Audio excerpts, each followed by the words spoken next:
Bom dia, tudo bem?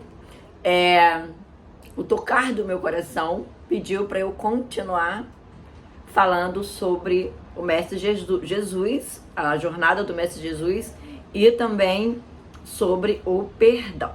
Para isso eu vou usar a Bíblia Sagrada e vou falar um pouquinho de Gandhi, tá? Mateus 18, dentro do Sermão da Comunidade ainda, Mateus 18, versículo 21, o perdão, o servo cruel. Então, Pedro dirigiu-se a Jesus perguntando: Senhor, quantas vezes devo perdoar? Se meu irmão pecar contra mim, até 7 vezes? Respondeu Jesus: digo-te,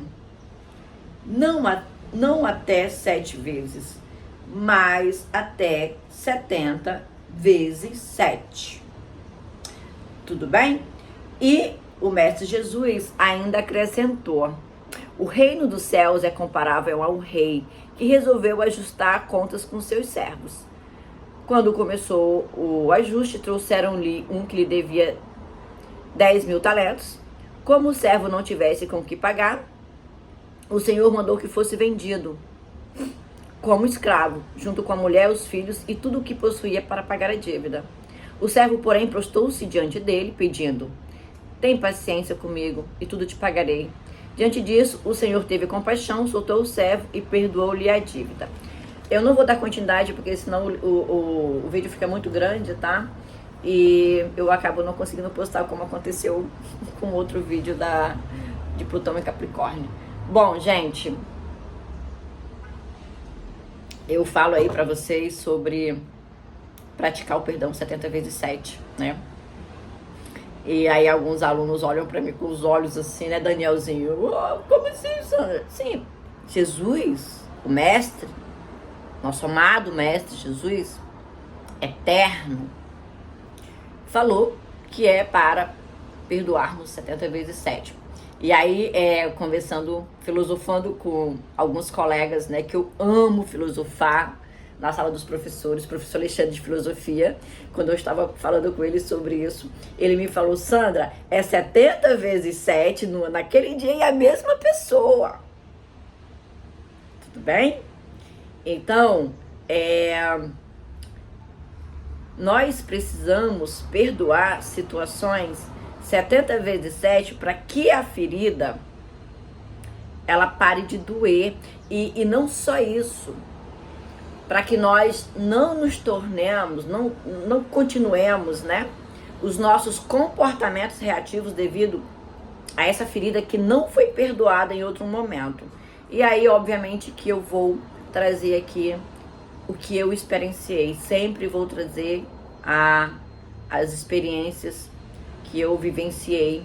E geralmente, essas feridas que reverberam hoje nas nossas vidas, elas estão atreladas diretamente com a nossa criança.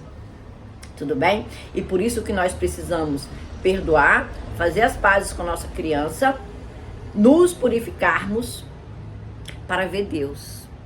Porque somente os puros de coração verão a Deus. E quem são os puros de coração? As pessoas que não guardam mágoa. As pessoas que estão fazendo a sua limpeza dos seus porões. E aí, você vai ver Deus nas pequenas coisas. Está bem? Outro dia eu falo sobre ver Deus. Bom, então assim, pessoal, feridas que não são curadas, né? Ou seja, que nós não perdoamos, elas, toda vez que a gente passa por algo parecido, elas são ativadas, que são os gatilhos, né? Que as pessoas falam aí. Elas são ativadas e aí a gente reage, né, a essa ativação de diferentes formas. Eu, por exemplo, me tornei uma pessoa rígida porque eu tinha, dentre várias feridas, eu tinha a ferida da injustiça. A ferida da injustiça, ela deixa a pessoa muito rígida, tudo bem? A meditação, ela cumpre com vários propósitos.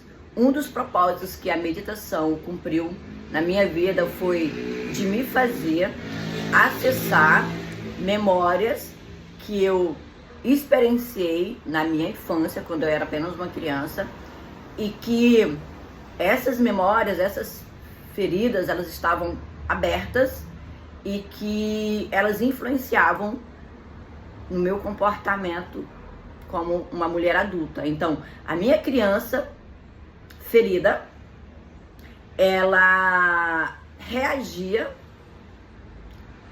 aqui nessa mulher adulta. Então, quando eu comecei a praticar meditação, eu comecei a ter, eu vou falar uma situação que aconteceu, eu tive, e assim, ó, maior aleatório, eu estava aqui no meu sofá, essa varanda aqui, nessa varanda eu morri e renasci, tudo bem? Eu amo essa varanda porque foi aqui na varanda que eu passei por muitas metamorfoses. Eu falei metamorfose, tinha uma mariposa linda aqui ontem à noite, mas ela já foi embora. Então, eu passei por muitas transformações aqui, mas por quê?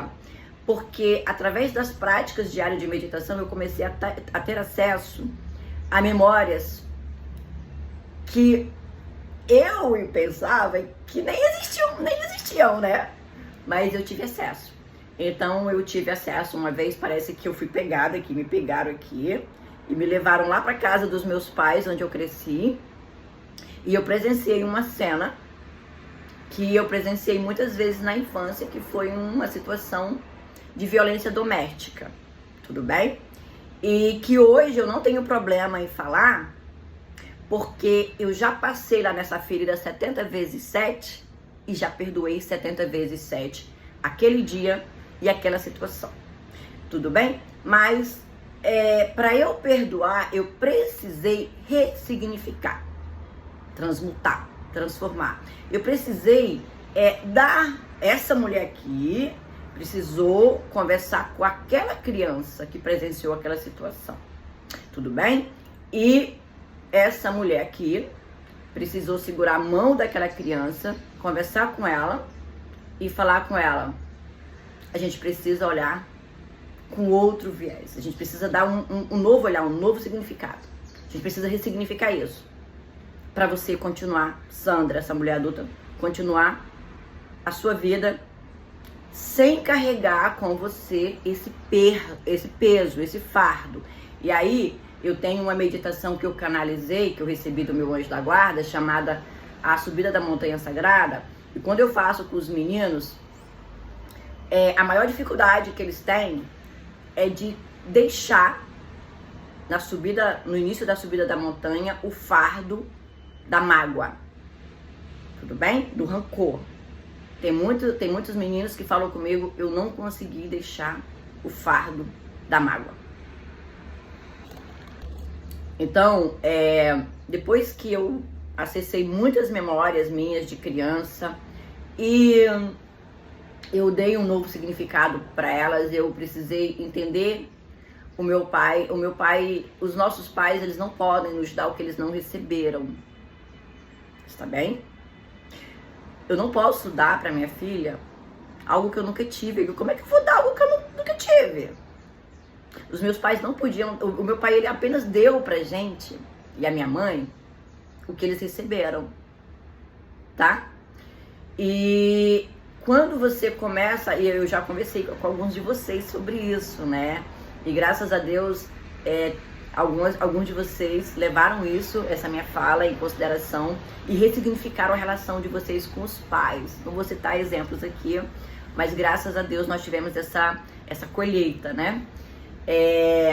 E aí, pessoal, depois de todos os processos que eu passei, e aí eu recebi, né? Porque eu entendo que o que eu precisava acessar, o que eu precisava ler, chegou até mim. E aí eu vou falar de Gandhi, né? O príncipe da paz, da não violência, da benevolência. Gandhi, vou falar sobre o perdão, vou falar da história de Gandhi aqui não, tá? Vou falar sobre o perdão. Primeira vez que eu li Gandhi, a biografia de Gandhi, eu tinha uns 18, 19 anos. Eu li muitas biografias com essa idade, tá? Bom, eu sou uma fanática da literatura, eu amo ler. E Gandhi, ele falava que ele nunca perdoou ninguém. Sabe por que Gandhi nunca perdoou ninguém? Porque ele nunca deixava ninguém atingir ele. Porque ele não dava o poder da vida dele nas mãos de ninguém. Ele tinha o poder da vida dele. Então ele fala que quando alguém se dirigia até ele de uma forma não muito legal, ele falava: o que essa situação quer me ensinar? O que essa situação quer me mostrar? O que essa pessoa quer me dizer? E depois que eu entranhei isso no meu ser, e por isso que eu acho que eu precisei ler Gandhi, né? Hoje eu não permito que ninguém me afete. Então toda vez que eu passo por uma situação embaraçosa, ao invés de ficar ruminando essa situação, porque nós temos essa mania de ficar alimentando os pensamentos negativos. E aí eu ensino para os meus alunos um mantra, um comando quântico. Eu sou transmutar pensamentos negativos em luz. Repita 3 vezes, tudo bem? Uma outra prática que eu fiz muito também é de mandar energia de perdão para a pessoa, né, que eu sei que tive alguma situação embaraçosa. Eu mando essa energia de perdão e envolvo essa pessoa em uma bolha rosa de amor, tá bom? É magia pura, gente. As pessoas estão cada vez mais doentes. Nós estamos provocando as nossas doenças através de ruminar pensamentos negativos. Ok? Vocês sabem o que é ruminar? Os animais ruminantes são aqueles que mastiga o alimento, joga lá para um compartimento do estômago, esse alimento ele volta para a boca, ele mastiga de novo, joga novamente, isso são ruminantes. E aí nós ficamos ruminando isso, né? A gente fica ruminando pensamentos negativos, coisas que aconteceram de ruins com a gente. Aí a gente fica. Precisamos parar com os pensamentos negativos. Precisamos transmutá-los, precisamos transmutá-los, pensamentos negativos em luz. O universo está precisando de energias boas. Não é, Yasmin? Obrigada, Yasmin, pelo seu feedback, tá bom? Depois eu falo aqui sobre o seu feedback aí quando eu for falar de astrologia, tá? Minha aquariana preferida. Eu não sou o puxa-saco dos aquarianos. Eu não tenho culpa se eu amo os aquarianos. Não tenho culpa se os aquarianos me tiram da minha zona de conforto, tá bom? Bom, é isso sobre o perdão. Eu não quero que o vídeo fique muito grande, porque depois eu não consigo postar. Gratidão, gente. Beijo de luz pra vocês e que Deus possa nos abençoar. Você já perdoou hoje? 70 vezes 7 por dia e por pessoa. Tchau, tchau.